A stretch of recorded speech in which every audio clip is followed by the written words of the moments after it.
Welcome to lecture series of Mathematics 1.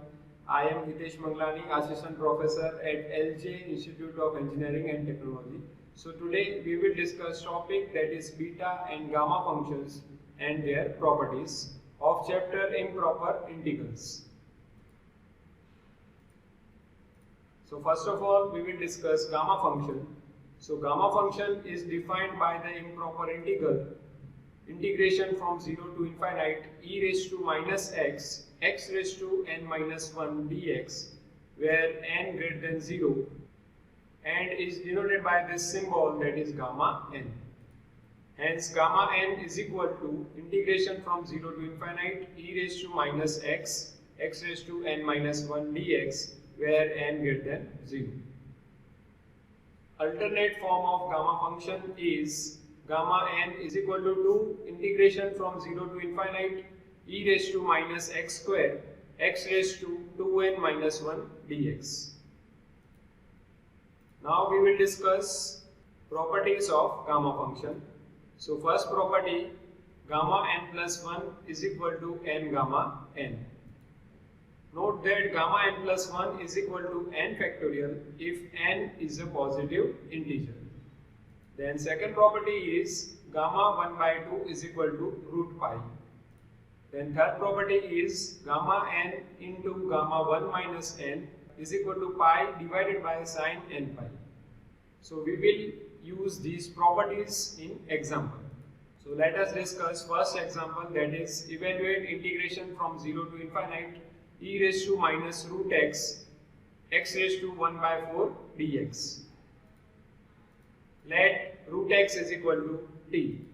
So squaring both sides, therefore x is equal to t square. Therefore dx is equal to 2t dt. Now here when x is equal to 0, then t is also 0. And when x is equal to infinite, then t is also infinite. Therefore limit of t will be from 0 to infinite. Therefore integration from 0 to infinite e raised to minus root x into x raised to 1 divided by 4 dx is equal to integration from 0 to infinite e raised to minus t, and here x is t square, so here t square raised to 1 divided by 4, and dx is 2t dt, so here it will be 2t dt. Here if we simplify this, then here 2 will be constant, so 2 will be as it is, and here it will be t square raised to 1 by 4, so it will be t raised to 2 divided by 4, so it will be t raised to 1 by 2 into t raised to 1. So t raised to 1 by 2 into t raised to 1 will be t raised to 1 by 2 plus 1, so it will be t raised to 3 by 2. So this will be 2 integration from 0 to infinite e raised to minus t, t raised to 3 by 2 dt. Now from the definition of gamma function, we can say that this is gamma of 3 by 2 plus 1, so this will be gamma of 5 by 2, therefore 2 into gamma of 5 by 2.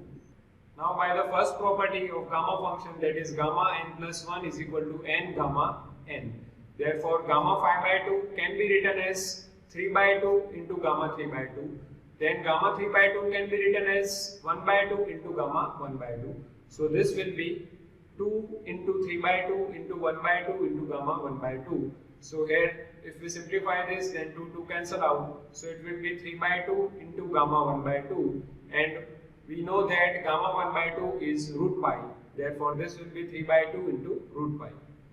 Therefore answer of this question is 3 divided by 2 into root pi.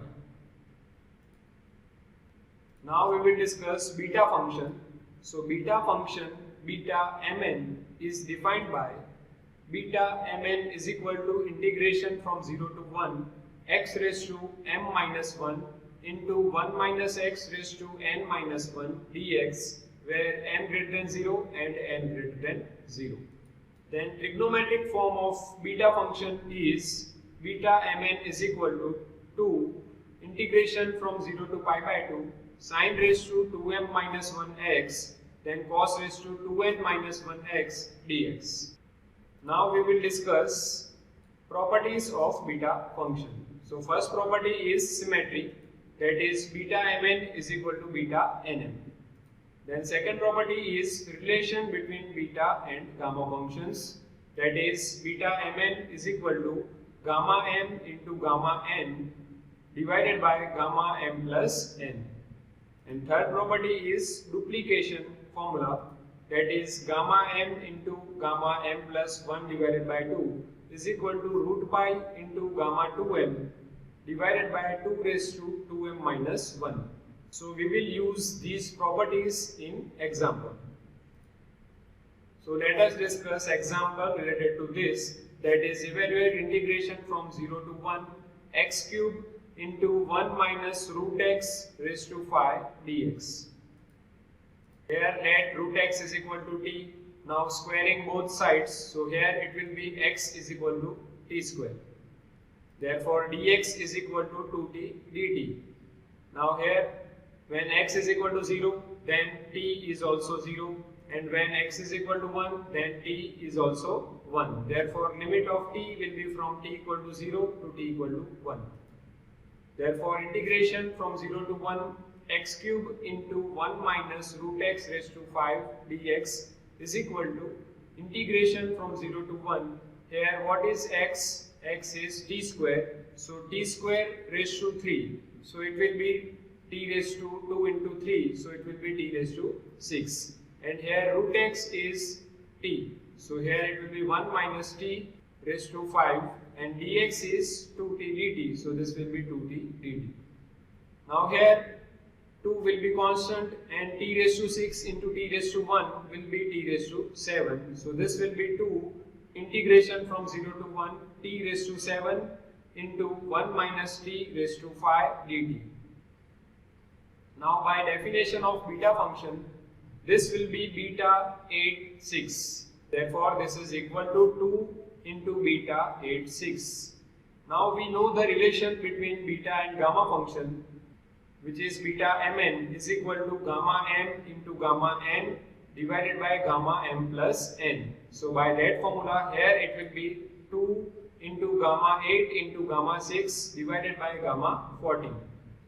Now here we know that gamma n plus 1 is equal to n factorial if n is positive integer. So here 8, 6 and 14 are positive integers. Therefore gamma 8 will be 7 factorial. Same way gamma 6 will be 5 factorial. Same way gamma 14 will be 13 factorial. So this is equal to 2 into 7 factorial into 5 factorial divided by 13 factorial.